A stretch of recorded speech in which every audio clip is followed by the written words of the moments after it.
Okay, welcome to the Franchise Freedom Podcast. I'm your host, Giuseppe Grammatico, the franchise guide, and we're switching things up. We are moving to video here in 2021 and eventually going live once the internet access is back up. But Michael Langzer, have you on the show. Very excited. A little bit of a bio on Michael. Michael is the owner of Haven Sweet Shop here in Point Pleasant Beach, New Jersey. Providing ice cream and candy in a boutique setting. Michael opened up the shop in the middle of the pandemic, and as part of a pivot from his tenure living in the event industry, Michael is also a partner of Explosive Entertainment for the last 10 years and has a great story about pivoting and just kind of, getting through the pandemic. So Michael, wanted to welcome you to the show. Awesome. I'm happy to be here. It's nice to be in this seat rather than being hosting a podcast for once. Yeah, absolutely. So on for everyone listening in on Tuesday, I was on Michael's show. It was great. We went live. Had a few technical difficulties, so I apologize on my end. I was telling everyone with internet access nowadays and all the kids home from school and using up all the bandwidth, but it was great. It was awesome. Got a really good response, and wanted to turn the tables because, as you know, I talk too much, and I wanted to hear more of what Michael had to say. So give us, that was just a quick little bio, but just give us a little bit of background. You own multiple businesses.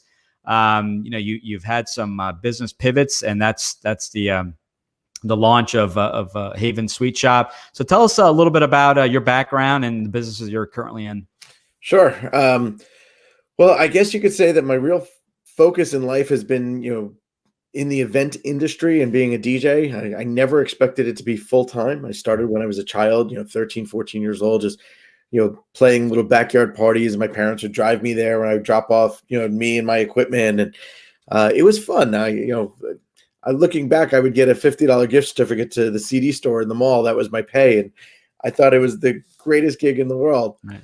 I took all my money and I kept buying music. My parents were saying, what are you doing spending all your money on this music? Like, save it.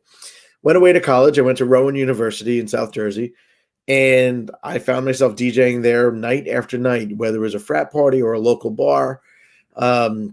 Eventually got into the nightclub business, and what was a part-time hobby became a full-time career. I got myself into the nightclub, and I was actually doing some live radio broadcasts. Tune on the radio on a Saturday night, you heard my music, which was so awesome. And shortly into that stint, the nightclub was looking for a event manager. And I applied and I got the job. It was supposed to be kind of temporary. And next thing you know, I was there for 10 years. In that role as a banquet manager, I met the owner of Explosive Entertainment, Jordan Marshall. Great guy, young guy, ton of energy, and one of the best performers I had ever seen.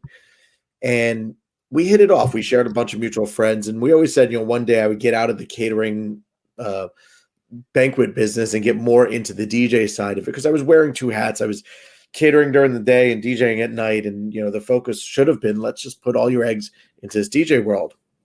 So that was around 2010. I joined forces with Jordan at Explosive. I became a partner there. And in the last 10 years, we've been growing the business. We acquired two businesses out of Pennsylvania and merged onto our brand. And the DJ business was booming. I was working days, nights, weekends. I mean, you and I, Giuseppe, have talked about, just the juggle. You got so much going on. Right. I didn't know which way was up, but I knew I was going in the right direction. So it was all good. And then COVID hit and just boom, like this. The event industry stopped, and nobody had expected that. Nobody thought weddings and bar mitzvahs and school events or corporate events would just stop. And many industries have been hit by this pandemic. Those in the live event industry, which is over $1 billion industry, we all feel like our industry actually got hit the most. And the live event industry incorporates Broadway, it incorporates shows, theater. There's a trickle-down effect with it too. I mean, everything from the valet parkers to the ticket takers to the actual performers, the musicians, we've all been affected greatly by this. So a couple months into the pandemic, I said, this isn't going away as quick as we all thought it would. So what can we do? And I stumbled upon the ice cream business. It was kind of funny. I guess I had always in my mind been intrigued with that as a side business. You and I were talking earlier in the week about Rita's Water Ice, and what a cool franchise that seems to be from an outsider, and work 7 months, 8 months out of the year. And I was with my daughter. We were standing in line at Rita's Water Ice, and I said to myself, you know what? My world is shut, but this world is open. Why don't I try this? Right. So I don't know if it was very common the way I went about it, but I did a quick Google search for ice cream and water ice businesses for sale. I found 3 or 4, and literally the very first one that I found is the one I end up taking over in less than a month's time. I mean, that's a whole story in itself, but literally from the time I saw it to the time I opened the doors was about a month. Oh, wow. Yeah, and actually, I didn't even know that, and that's something we didn't talk about both on the show and in person. So I wasn't sure if you bought out a business and changed the name, or just it was a vacant location. So yeah, no, that is very interesting. How's it going? I mean, it's a new business. What are your thoughts? It's awesome. It's definitely a challenge and a struggle, but it's really cool. I'm so happy I did it. One of my DJ friends actually said, he wakes up in the morning and doesn't have a purpose right now, because you could be the world's greatest salesperson, but you can't sell an event in the world where there's no events happening. So he says, you know what, Mike, you're waking up every morning, you have a purpose. And I wouldn't say right now that this is going to be a permanent career move, but it's definitely a side income and hefty side income when it really gets running. I opened up the end of July, and at that point I was primarily an ice cream shop with a couple of chocolate items and a couple of candies, not a whole lot. July, August, September, things were doing well, but then I had been warned, Mike, be careful, because this business just drops off in the cooler months, especially Halloween. Once all these kids come home with bags of Halloween, they're not going to candy stores any longer. Right. And man, that was the truth. The business literally just stopped on October 31st, and it was actually really scary. November was pretty slow. So I'm, I guess, 4 months in business around November, and that was pretty slow. And I was wondering if I made the right decision, but in my mind, it felt right. Right. I was getting such positivity. I was getting great press. I joined the Chamber of Commerce. I was getting everything in the right direction, except the cash register wasn't full. Right. December rolled around, and it reinvigorated me because the holidays, all the gift giving, it was great. And December was by far my best month. When people say the ice cream business is slow in the wintertime, I'm so glad I was ice cream and candy together, because I actually did 3 months worth of business in the month of December.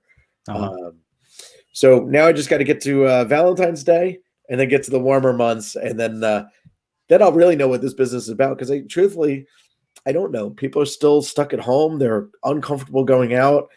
It's cold out. So I'm looking forward to the days where people are walking down the streets in Point Pleasant without masks, happy as could be, eating ice cream, sipping on milkshakes, and enjoying the life that we all knew back pre-2020. Yeah, absolutely. And what an awesome story. And I applaud you for, making that pivot, because a lot of people, they'll just say, you know what, COVID, things are slow. They put their hands up. And obviously not every business is built the same. Certain businesses were affected more than others. And I'm not arguing that, but I applaud you for just getting into a complete, not even pivoting the other business, which actually you did, because you went to virtual events.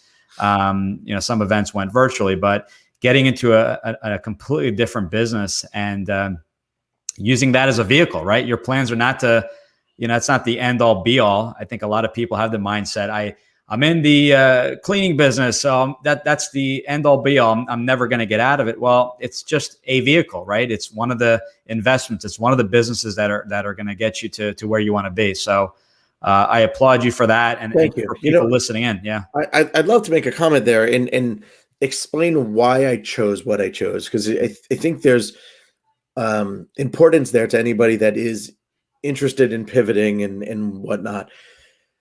In the DJ business, I have technically 4 partners, 2 that are active and 2 that are more silent. And I'm so glad I have them because they're brilliant in what they do. But I'm sharing profits with 4 people, probably for the future life of the business. When I was looking for a different business, I wanted something that was mine, and I didn't want any partners. I wanted to be the sole decision maker. I wanted to be the sole profit, keeper. And I wanted something that was entirely different. I knew I did not want food. And it's funny because ice cream is considered a food, but it's more of a retail business that I have. Mm-hmm.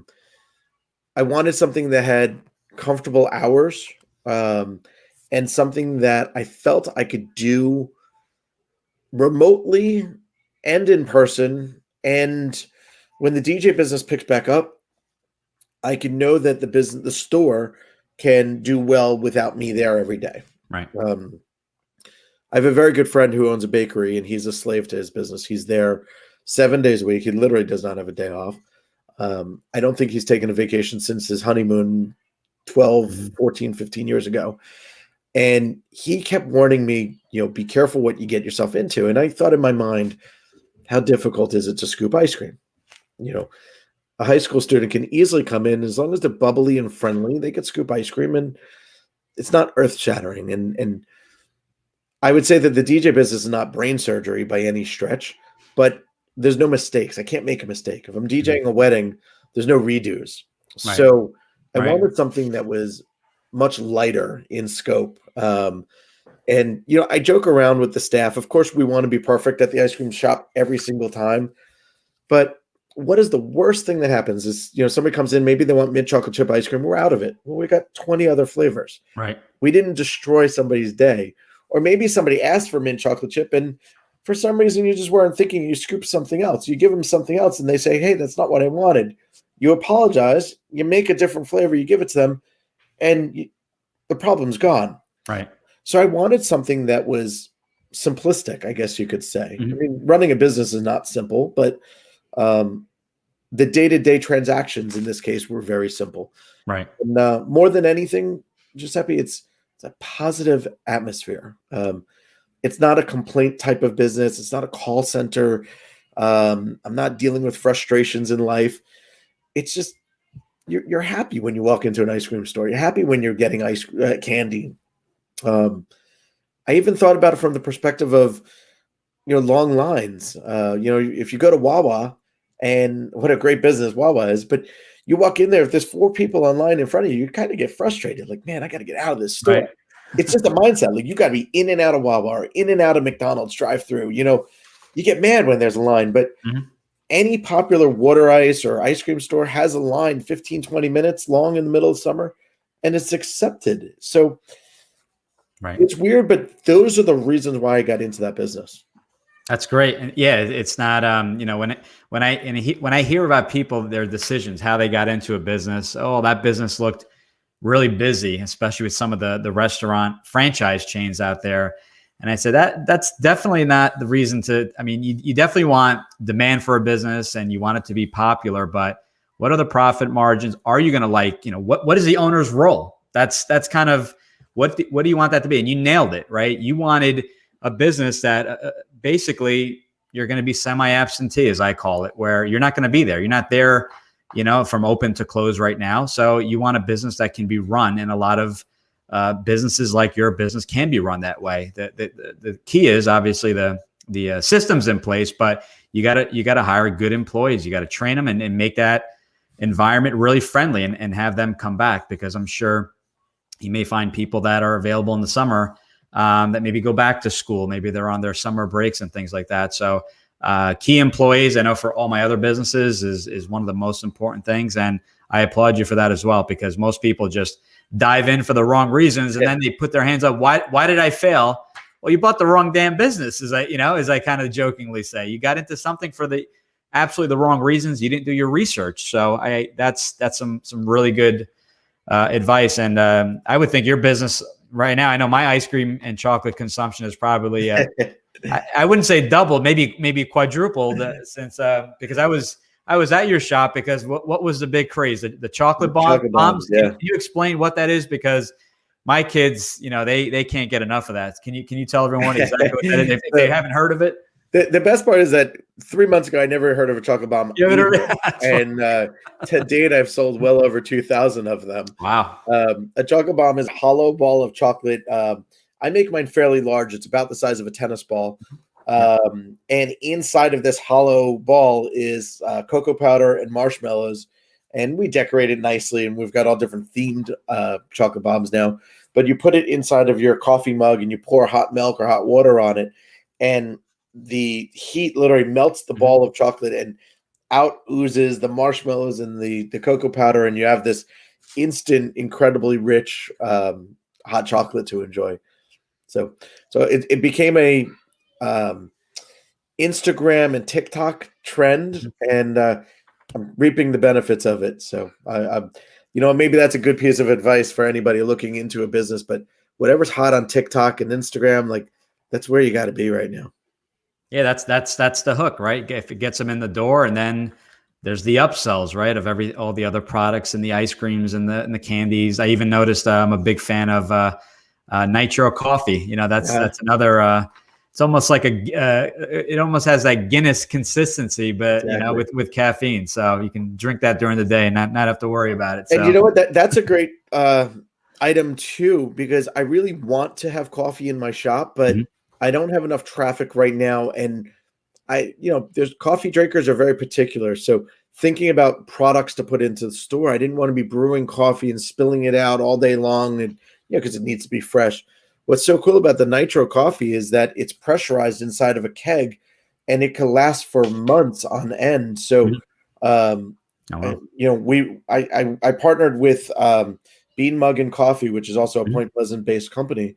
They make these kegs of coffee for me. They sit in a giant kegerator, and I don't have to worry about it until the keg taps. We just, replace the empty keg with a fresh keg, and we're good to go.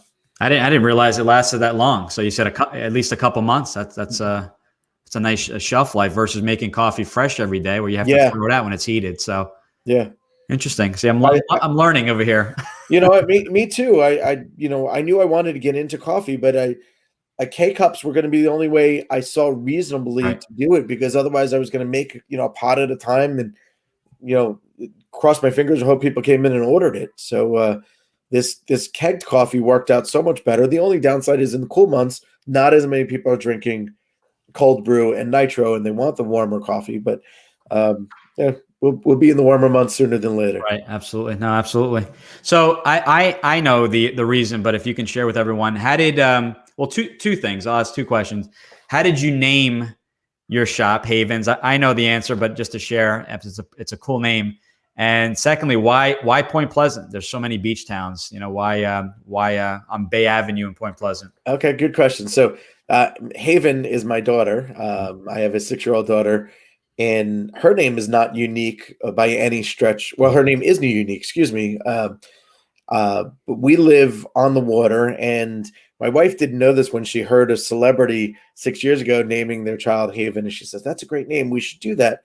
If you look on a map, a nautical map, this little part of Barnegat Bay is called Havens Cove, and that's actually where we live. So just coincidence, it was the most perfect name by us being boaters and where we live. So Haven Scotta is her name. And then oddly enough, I'm doing my homework in Point Pleasant, and I'll talk about Point Pleasant in a moment, but what is now Martel's Tiki Bar used to be called Havens Beach. So there is a Haven family that has a lot to do with the Point Pleasant area. And I have to do some more research, because there are streets named Haven, and there's a Havens farm, homestead farm off of Herbertsville Road. But the Haven name means a lot to the town of Point Pleasant, but it also means a lot to my family, named after my daughter. And then the definition of Haven just being, a safe place, just fits so perfectly when you're talking about ice cream and candy. Awesome. And how did I come across Point Pleasant? I've always had a love for Point Pleasant, to be honest. I can't say that I went into with the mindset of I'm going to open a store in Point Pleasant, but I knew I wanted to open up a store near where I lived. I live in Brick, so I was looking between Point Pleasant, Brick, Toms River, and when I did my search for businesses that were available for sale, what was Lexilicious first in Point Pleasant was the storefront that I took, and it was perfect. It was built out already, and that's how I got in and opened so quickly.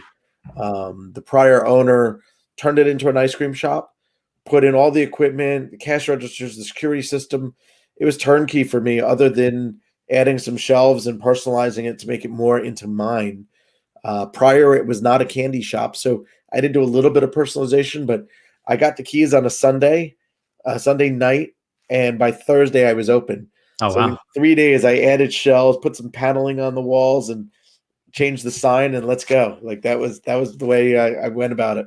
That's crazy. When you hear turnaround times, that is probably the fastest that I've ever heard of. So that's awesome. Um, But by the way, if you need a history on Point Pleasant, I bought the books years ago when we first moved here. I don't think I've read them. I moved here about 8 years ago, but there's three volumes. I got to get those to you, and it goes through it's all black and white. It talks about the downtown, the Gottlieb building, and all that kind of stuff. So really so cool actually, I have those books in my shop, and shame on me for reading them yet.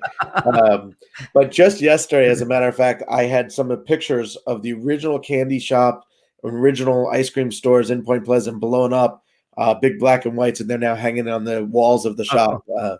So yeah, I'm hoping to bring some of the Point Pleasant history back. And it's funny that you mentioned the Gottlieb building. I'm working closely with them, and I see a vision in Point Pleasant that the mayor is bringing, and the town council is behind, and they want to bring the whole downtown back to life.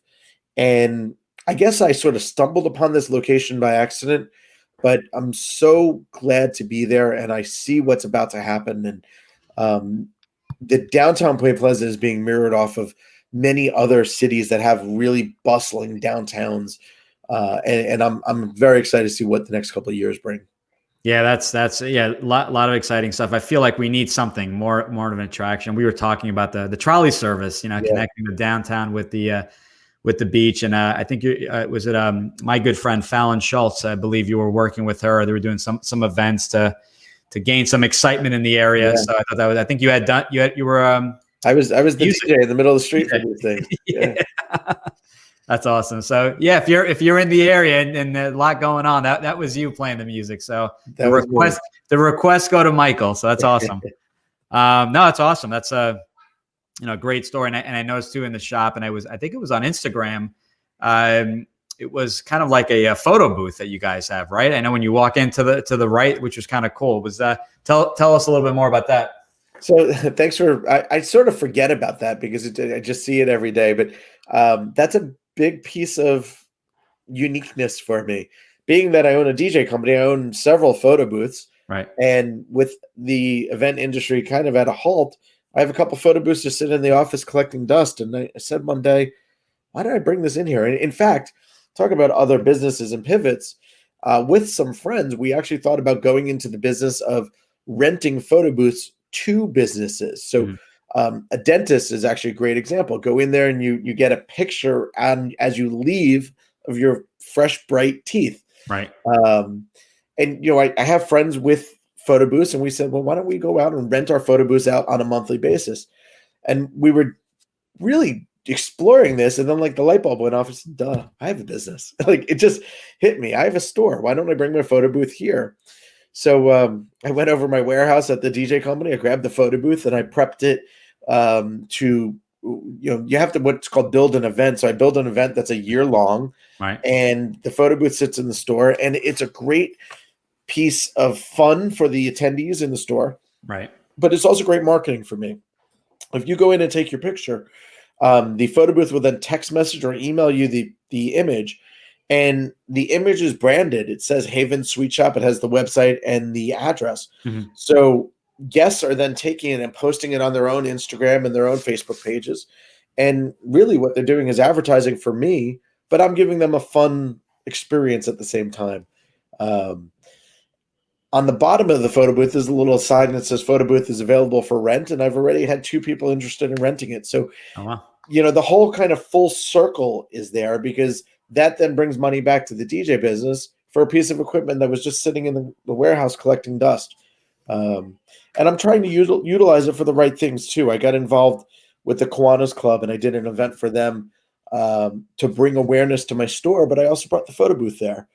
And then this coming Valentine's Day, the day prior, I'm partnering with a boutique in town, Lola's, and they had asked me if I want to come in and bring, Valentine's themed chocolates to sell in the shop. Right. I said, I'm going to do one better. I'm going to do that, but I'm going to bring my photo booth for your guests to have a fun experience. I'm not charging them for it. Yeah. And the photo booth will be co-branded with Lola's and Haven's Sweet Shop. It's maybe 15 minutes worth of work for me to prep the photo booth. I bring it there, and their guests will have a great experience. Right. That's an awesome idea. I mean, when I saw it, I saw the pictures. I didn't realize, there was a picture, and I saw actually friends that we know that live down the street, and I'm looking at it. I'm like, wow, I didn't realize there was a booth. I see all these cool pictures. I go, this is genius for anyone in retail, right? I mean, you're happy smiles, enjoying the food. I mean, going right to Instagram, people are getting tagged. So it's awesome exposure. One thing we didn't mention was what is your website? What is your physical address for anyone that wants to pass by as soon as they listen to this episode? Great, thank you. I hope we get some Sweet Tooth fans here. I'm at 512 Bay Avenue, which is pretty much where Bay Ave and Arnold meet up in downtown Point Pleasant Beach.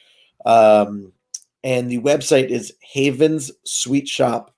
And it's regular shop. Some people had asked me, is it PPE? So no, it's HAVENS, then Sweet Shop SHOP.com. Right. And I'm gonna since this is recorded, I'm gonna put all that in the show notes. So you just can click on the link. So as far as your other companies go, I know we're getting close to the end of the show here, but if you wanted to mention, I can put those in the show notes as well. If anyone is looking for a DJ, if someone wants to, not wait until they get a vaccine, they want to do a virtual event or birthday party or things like that, which are really hot right now. How do they get a hold of you for information there? It's Explosive Entertainment, starting with an X. So we dropped the first E, so Explosive Entertainment. And the website is just xeevents.com. So it'll read xeevents.com. And we focus on bar mitzvahs, weddings, and really fun, unique, out-of-the-box corporate events.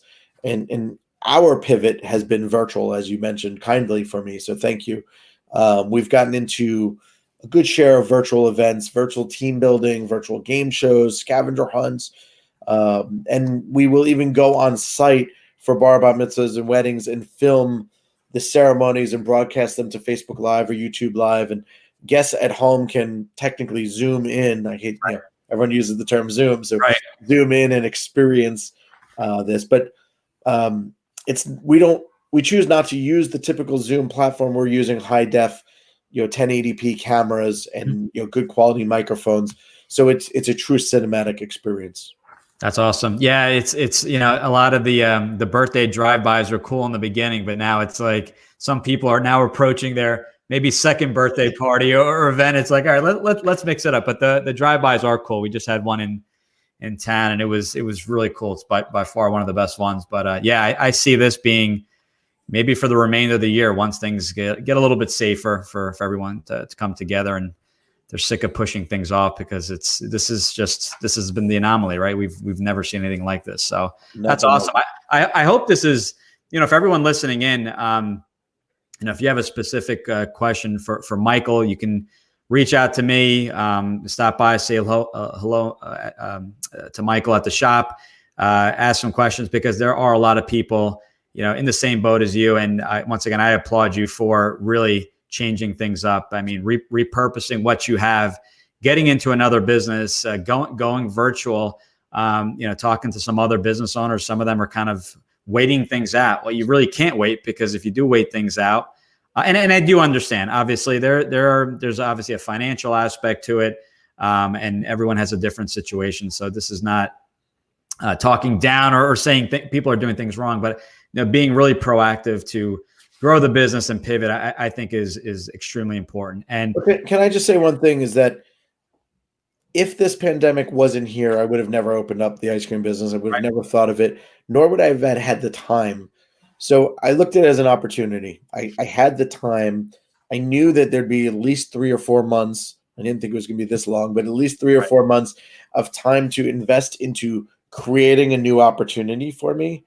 And then hoping that it, continues down the path, and I would need to keep steering the ship, but let the employees kind of run the show. And I have a fantastic manager there. And you said finding the right staff, and that is so key.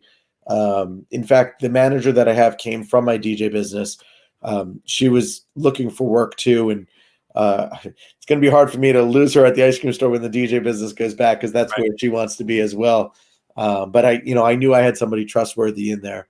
But I looked at this as an opportunity, and I didn't want to go back, a couple of years of my life and say, well, I wasted 10 months, 12 months, whatever. I mean, now I could at least say what came out of that time was a new business for me, and hopefully a legacy that my daughter can, continue in the family at some point. Yeah, no, that's great. I could not agree more. We've pivoted as well. We've made changes, and absolutely, like that's the advice I give to everyone as we hopefully get back to somewhat of a normal. This has given people time, including myself, to maybe pivot their business, change things up a little bit on how they do business. Virtual is huge right now. Live podcasts and just podcasts in general, and video. I mean, Zoom, I maybe used a handful of times before this pandemic. So now we're on Zoom, we're using StreamYard. So this is all really, really awesome stuff. So, and for everyone listening in too, and I'll throw this in the show notes, make sure to check out Michael's, his multiple podcasts. The show I was on this past Tuesday was the Point Pleasant podcast. I believe it's typically right now live every Tuesday, 11 a.m. Is that roughly? Yeah, kind of toss it between Tuesdays and Thursdays. So okay. I got to settle in on one. Yeah, it's nice to have the same time, and it's nice because comments can come in, and it's really good. We were just on the show, and we had a nice audience, people asking questions on the show. So that's all Eastern time as well. So yeah, awesome. Check it out. Michael, thank you. It's been a pleasure having you on the show. I enjoyed it on Tuesday. Definitely wanted to let you speak a lot more, since I don't shut up here, but I appreciate it. It was a pleasure, and looking forward to having you on the show again. Thanks so much for having me. This was a great experience. Thanks, man. Take care.